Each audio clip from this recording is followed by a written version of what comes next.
Ուսումնական տարին ավարտվեց, շուտով կսկսվեն միությունները, քանի դիմորդ է հայտագրվել գիտելիքի ստուգման միասնական ստուգատեսին մասնակցելու համար, հարցնում եմ գնահատման և թեստավորման կենտրոնի փոխտնօրենին։ Պարոն Նասիբյան, մինչև սպասվելիք քննություններին անդրադառնալը, նախ ստուգատեսի առաջին փուլին, այսպես ասած, ամփոփմանը անդրադառնանք, ձմեռային շրջափուլին քանի դիմորդներ այսպես մասնակցեցին ու ըստ էության քանիսը բավարարվեցին այդ գնահատականով ու հանգիստ կվայելեն արձակուրդները։ Ինչպես գիտեք, ընդունելության քննությունների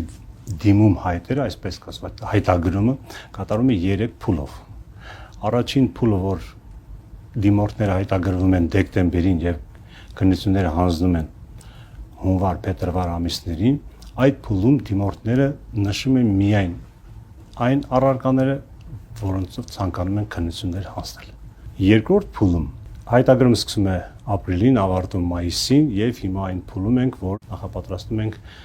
միասնական քննություններին։ Երկրորդ փուլում արդեն դիմորդը պարտավոր է գրել բուհը, մասնագիտությունը եւ այն առարկաները, որոնք պահանջվում են այդ մասնագիտության համար։ Սակայն, ինչպես գիտեք, հնարավոր է դիմորդը քննությունները հանձնի առաջին փուլում, իր ստացած գնահատականների արդյունքը իրեն բավարարի եւ այլևս երկրորդ կամ երրորդ փուլում քննություններ չհանձնի։ Արդեն շատերն են սկսել առաջին փուլով մասնակցել ու նաեւ բավարարվել։ Այս տարի մեզ համար անակնկալ էր, մեծ անակնկալ իհարկե 11608 դիմորդ են ունեցել հունվար-փետրվար ամիսներին։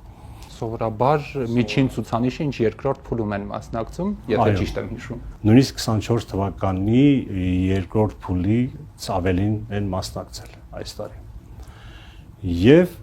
մեկ քննությունից դրական են ստացել 9769 դիմորդ։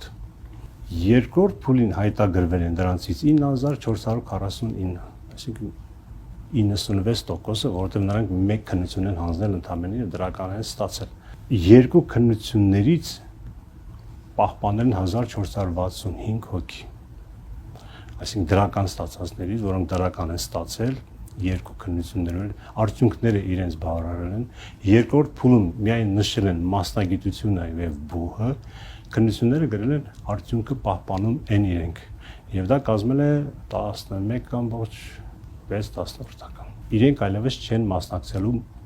երկրորդ փուլի քննություններին, միանգամից իրենց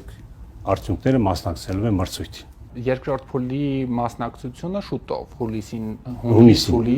10-ից ենք սկսում, առաջին քննությունը հունիսի 10-ին է